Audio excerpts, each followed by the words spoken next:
Jimmy Murphy here on Murphy's Hockey Law Podcast, back for another episode, and thrilled to bring on an old friend and the general manager of the Minnesota Wild, and of course a Massachusetts native as well, like myself, Billy Guerin, joining me now. Billy, how you doing? Jimmy, I'm doing great, buddy. Nice. You get back to Mass at all in the summer or what? You know what? This year I didn't. I have to. Plan on getting back there sometime soon. I haven't seen my mother in too long, so I got to get back there before I get grounded. Is she still out in Western Mass? Yeah, she's still out in Wilbraham. Nice. She just turned 80, and oh wow, God bless. Talk to her every week, and she's doing great. Yeah, nice. She's doing awesome. Nice, man. And yeah, of course, you got some roots there, starting hockey. When you're a player there, you still keep in touch with any of the guys from the picks or any of that? Or oh my God, yeah, tons of guys back home. I mean, all my closest friends, like live back there, and right. A couple are in Boston, and but a lot of the guys from the picks, like we all still keep in touch. It's incredible. We've, a lot of us started playing together, like even before that, when we're the Pioneers. That's right. Yep. So, and we were 10 years old starting that. And we're thick as thieves to this day. And it's awesome. Great friendships. And God bless Gary Dineen, right? Oh, without a doubt. I mean, he was the mastermind behind all of it. And we all hold Gary up on a pedestal. And, because he helped, like all the guys are in different walks of life, but we all feel like he had a huge impact on all our lives, no matter what we're doing. Yeah, just for people outside of Massachusetts, Gary Dineen, pretty much. I mean, he's in my eyes, Billy. I'd call him the godfather of hockey in Western Mass. I mean, he kind of got Western Mass hockey going and got you guys, the players, coming up the ranks, kind of gave them a platform to get noticed, right? Yeah, 100%. And Gary being Canadian, he knew how to run like a real junior program because he played junior hockey. So he brought that to Western Mass where we played for him.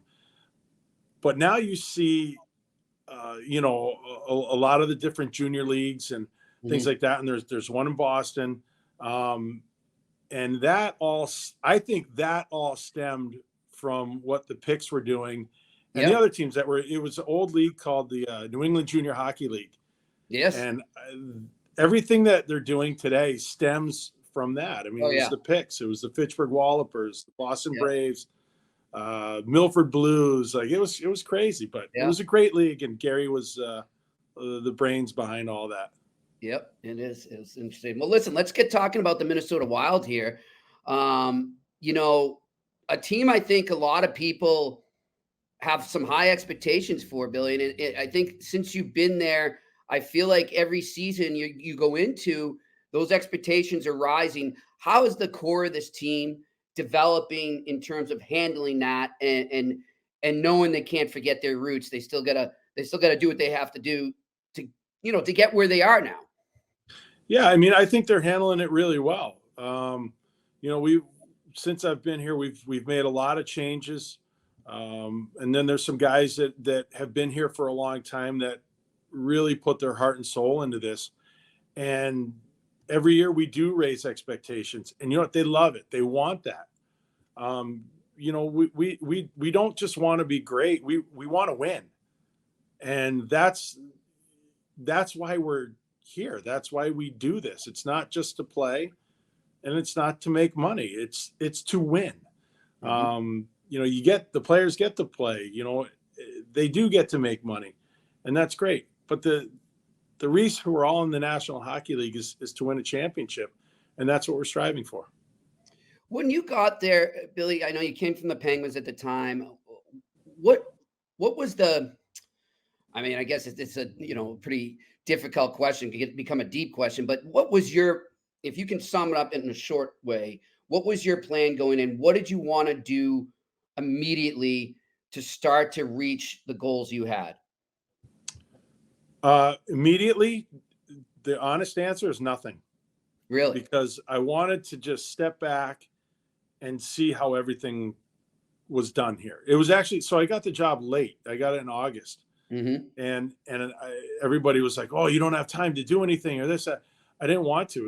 It was a blessing, and I think, you learn from what I've learned is that you learn more by observing and listening, Hmm. and that's what I was fortunate enough to be able to do. And I learned a lot about how things were being done, and what I felt needed to be changed. So, honest answer was nothing. But then when we identified, uh, the things that we didn't like, or we needed to improve on, or whatever, then we could act on it, and we did. Right. And what were maybe, let's say, three things that you still remember that you took from your time in Pittsburgh that you knew you were going to have to apply going forward? Well, I think the biggest thing is the culture. Hmm. To be quite honest with you, that was, something here that I thought was broken, and I knew coming from Pittsburgh, Pittsburgh was a great culture. And with established leaders that really kind of drove the bus. So we had to fix that. We had to fix expectations. Hmm. Like we talked about before, our expectations were not high enough. Like we never spoke of winning. Like that wasn't talked about here. So we had to change that and get that Yeah. into the guy's brain. And then, what, I guess for a third thing, we had to just change. We had Mm. to change what was going on, and, unfortunately, that means, moving people out, and not just on the team. We made a lot of changes on the team. We made uh, some changes in the hockey ops department, and in Mhm. scouting and things like that. It was not a complete overhaul, but we just had to change. Yeah, I hear. Well, now you're here, you're into it now. I mean, did you expect, I think I know the answer to this just based on what you just said, but did you expect to be at this point already? Or was there sort of like, I know a lot of GMs have like the 5-year plan. It seems like you guys ascended a little faster maybe than expected. Yeah, we did, and to be honest with you, I think it's a testament to the job that our coaches have done and our players have done, and, they really, the guys who remained really kind of took the reins, and put us in the right direction. And, it became a real team first mentality here and attitude, and, that was everything. And everybody's just kind of been pulling on the same rope. So it's been, yeah, maybe a little quicker than I anticipated, but, we'll take it. Yep, and Dino is just from the outside. I'm not obviously around the team every day, but from the outside, looks like he just turned out to be a perfect fit for that culture and identity you were trying to form, eh? Yeah, he really has. And, anybody that knows Dean just knows that he was the ultimate teammate as a player. Very competitive, but also a very honest guy. And that's how he communicates with the players. Like he's just brutally honest, but with some compassion in there, because he knows how players want to be treated. And I think he Mhm. gets the most out of the guys because he treats them like human beings. He treats them well. Yeah, he's got a really good way about him. Yeah, and it's interesting, right? I mean, we know what just happened, obviously, with Mike Babcock in Columbus, and I've had these talks just with even coaches at the junior level. I know a lot of guys coaching at the junior level around here, and it has changed. I mean, you have to find that balance. You still need to be brutally honest, like you said, but at the same time, I think that's a great word, compassion, and you could throw empathy in there as well, right? Um, 100%. Finding that balance is huge these days, isn't it? It really is. And you know what? We're changing for the better. Hey, look, we all grew up in different times and different Yeah. things were accepted and okay. And, Yeah. and look, I look back and I love the way I was, brought up as a hockey player and all this stuff. It was, you know, sometimes you wish you had just a little bit of that, but it's gotten better. And like, I think, the compassion and the empathy part is really important because these guys aren't just hockey players, they're human beings. Yeah. And you know what? They don't just want to be treated a certain way. They deserve to be treated a certain way. Mhm. They're human beings. You know what? And these guys have wives, they have kids, they have parents, just like the rest of us. Yep. And you know what? And they have a life outside of hockey. So like when things aren't going so well, you really got to try to find out what's going on. Like Yeah. why, maybe a guy's not playing well because he's got something personal in his life going on that's really kind of on his mind all the time. That's a heavy weight. So you really can't just say like, oh, he doesn't care or he doesn't work hard. Like, let's find out what the problem is and try to, it's our job to help the guys. Yep. And I do think our game, or maybe sports in general, is, I know our game anyways, it's headed in the right direction. For sure. I mean, I'll tell you, in media too, it's like I got to find that balance because, my job is to critique at times, right? But I don't want to go too hard on a guy because I'm going to feel like an idiot if a few days after I find out, oh, his dad just died. I mean, Yeah. you got to keep these things in mind. And I think the more, when you're a beat reporter, the more you're around guys, you start to know them, maybe get to know a little of their off ice life. So that helps. But yeah, I mean, there's been times where I've looked at a guy, I'm like, what the hell is he thinking on that play? And I want to write that. And I'm like, I'm going to hold back. Yeah, you know what, Jimmy? You're so right, and it goes both ways with media and with players. You have to treat each other with respect. Look, we're all, Yeah. and I mean, I've learned so much in this job, and in this life, and over the years, I've learned like it's all about relationships It and really is. people, and it's like that in so many other businesses. And the more you can cultivate your relationships with whoever it is, media, teammates, coaches, the better off you're going to be. And yeah, it's a real thing. Speaking of relationships, you've gotten to work with some pretty good mentors. I think of Shiro and guys like that. Uh, Are those guys you still lean on for advice? Yeah, Ray works with me here in Minnesota now, Yeah. and yeah, I lean on him all the time. I think, it's not, his title's senior advisor, and it's one of those things where like I don't talk to Ray every day, Hmm. but then when there are,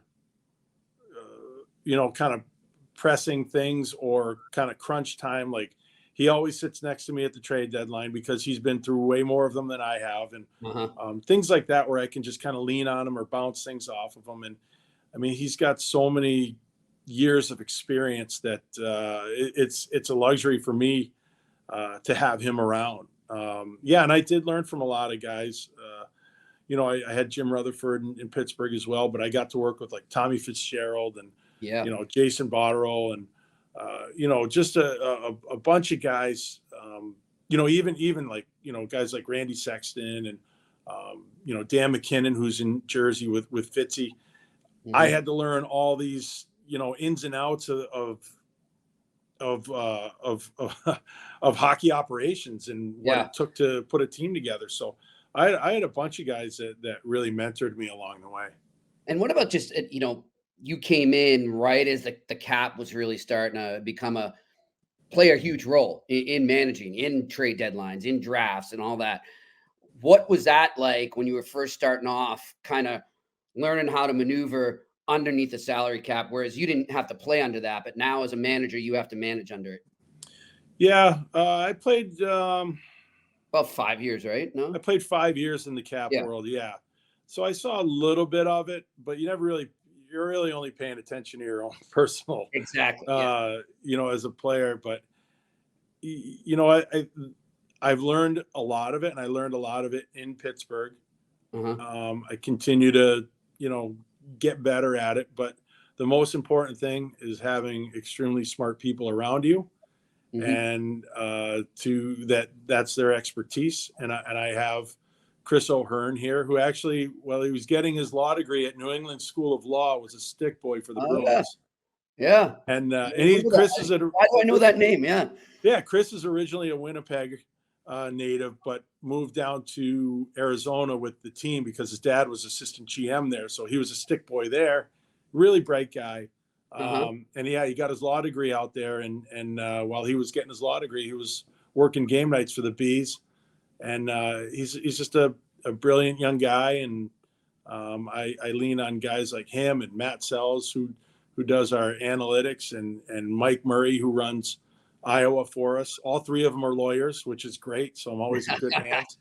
But they're super smart, and I'm around them every day. And yeah, nice. I'm the one without the degree. Don't worry, man. I'm a journalist because I suck at math. So yeah. I will need them around me too. Let me tell you that. Hey, let's go back to your playing days too. And, I was looking, and we'll play a clip here. You're not going to hear it though, because it's a recording, but we'll put it in after. And, that when you finally won the cup, and I was watching this video, so I don't know who it was. It didn't look like a network video. I think it was one of your buddies was filming it, and you're there with your kids and you're holding one of them up and your family. Take me back to that moment and what it's like after so long being in the NHL. You won it when you're in New Jersey, but then you go so long without it. What was that moment like in Pittsburgh in 2009? Billy, congratulations. You came here for a reason. They brought you here for a reason, and mission accomplished. Yeah, I guess it is. And, I just can't thank the Penguins enough for giving me this opportunity. And I haven't had this much fun playing hockey in a long time. And I tell you what, this is just an incredible feeling, and why we all just love this game so much. Congrats, Billy. Go enjoy it. I got to be honest with you. It was one of the most incredible feelings of my life. Like, honestly, it was so emotional. It was just, there are it's hard to win, and there are a lot of stops along the way for me. Playing on 8 teams, and my family has always been with me and behind me, and never complained about anything. And, just to be able to share that experience with them is just, yeah, I mean, it was everything, because the kids always heard us talk about it, my wife Karen and I, and how great it was in 95, and, but they had never experienced it. So to be able to finally deliver that and share that experience with them was just incredible. It was, it was magical, like awesome. Yeah.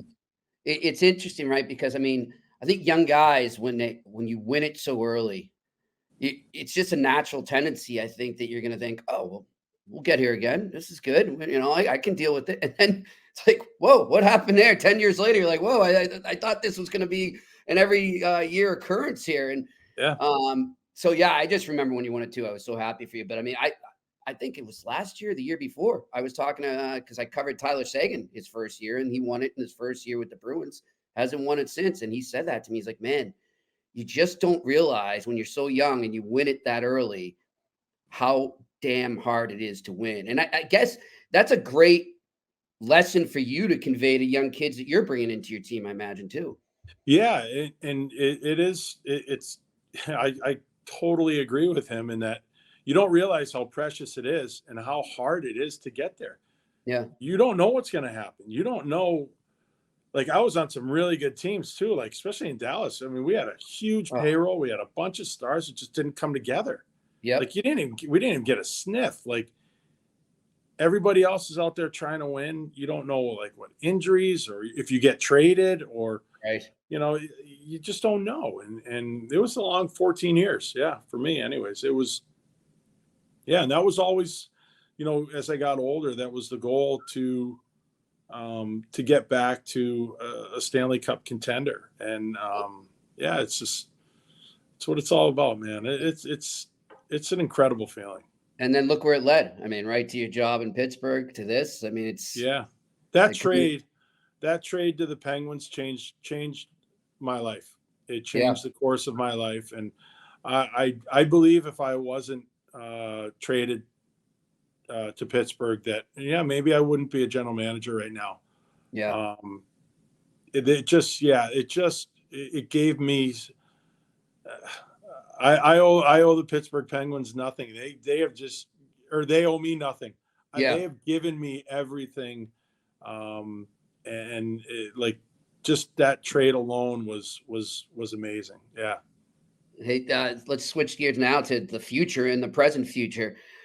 This team right now, what do you guys need to take the next step this season in your eyes? Well, you know what? I think, well, the first step is we need to make the playoffs. Mm-hmm. And then the second step that we need to do is we have to be, how do I say this? It's, I think our gamesmanship can be better or more. We have to be a little bit more in tune with it. And what I mean by that is like the last 2 years in the playoffs, we've had a 2-1 lead going into game 4. Mm-hmm. And then we've come up with kind of poor efforts. Mm-hmm. And that's a big miss. Yeah. To allow teams back into the series. And plus they were both home game situations. So we need to raise our level of play and execution when the games get bigger. Yeah. And, it's interesting you say, I mean, because I saw it here with Boston last year, but I notice it more too, that a lot of teams struggle with that, where say they go up 2 or 3-1 and you get in those middle games of the 7-game series, specifically the home team in game 5. I don't know. I don't have the stats in front of me, Billy, but I'd be willing to bet if I was able to research, and maybe I will, and I'll send it to you, that home teams are losing more these days in games 5 in like rounds 1 and 2. It just seems like there's a trend there where maybe they get too complacent and they think it's an automatic because you're at home that you're going to be able to kind of drop the hammer just because you're at home. That's not the case. I think there's more pressure on the home team than the away team now. Yeah, it'd be interesting to see that. And there's a lot of pressure when you play at home. Yeah. And the road team comes in and there's no pressure on them. They're just a little loose, but they're also fighting for their lives because they know if they go, hey, look, if they lose that game and go down 3-1, or even worse, get eliminated. Right. They're fighting for their lives. Yeah. So yeah, it'd be interesting to see that. It's like you got to keep that, even if you're up 2 or 3-1, you have to reverse your mentality, I guess, right? Say, I'm the guy fighting for my life right now. I don't know how you do that. You have to switch, but no, you've got to come with the knockout punch. Like that's, and to me, it's being able to play your best game in either the most hostile environment or pressure environment. Play your best game in that, and then we're going places. And a lot of that has to do with executing, not just executing your game plan, but actually your passes are on, you're doing the right routes, your power plays executing, making plays, all that stuff. You have to be able to do that under pressure. And are you feeling that veteran core you have now is starting to approach that stage? I do, because you know what, you never like to go through pain. Mm-hmm. Right. But we've gone through a bit, and it stinks while you're doing it. And it's not fun to hear about it, but hopefully that is what's going to help us get further down the road. Yep. I think a lot of Stanley Cup champions could say they had to do that as well. Billy, before I let you go, I got a question here. Being a Massachusetts boy like myself, who's the better state of hockey, Minnesota or Massachusetts? God, I knew. No comment. God, Put you right on the spot. I'll say this: I do love it how they do it out here, though. It's awesome. Isn't it? There are a ton of players out here, and they've really stuck to the grassroots. And there's not a ton of travel hockey. Like, you don't have to go anywhere, and there's so many there's so many teams and levels. They still have, the A, B, C, D teams. Everybody's got a place to play. Yeah. And even kids that don't play, varsity at their high school, they have something called Varsity Gold, I think it's called. And that's where you just go, you play Varsity Gold with your buddies. Oh, okay. Because you just love to play hockey. Like and club hockey in college, basically? Yeah, kind of like that. Okay. I love the way they do it out here. I think it's fantastic. But we're lucky guys to be where we're from and have the hockey that we did growing up. Yeah. I always think back to seeing Miracle and how much the Minnesota boys hated the Massachusetts guys. So it's great. Oh my God. And Herb Brooks put them right against each other. Yeah, I play a lot of golf with Robbie McClanahan, and he's just the greatest guy in the world. Nice. And he loves those guys. Just hearing him talk about like OC and Mike, Ruzioni and those guys. They love each other. But what a great movie. What a great, oh God, it was awesome. Yeah, it was great. All right, Billy, I appreciate you taking the time to join us, and I hope to see you around the rink. And if in Minnesota, you're going to have to tell me where the good Irish pubs are, my friend. I'll take you out for a pint, buddy. Sounds like a plan. All right, my man. Have a good one. Good luck this season. We'll get you on down the line. Thanks, Jimmy. Billy Guerin joining me here on Murphy's Hockey Law. We'll talk to you next week.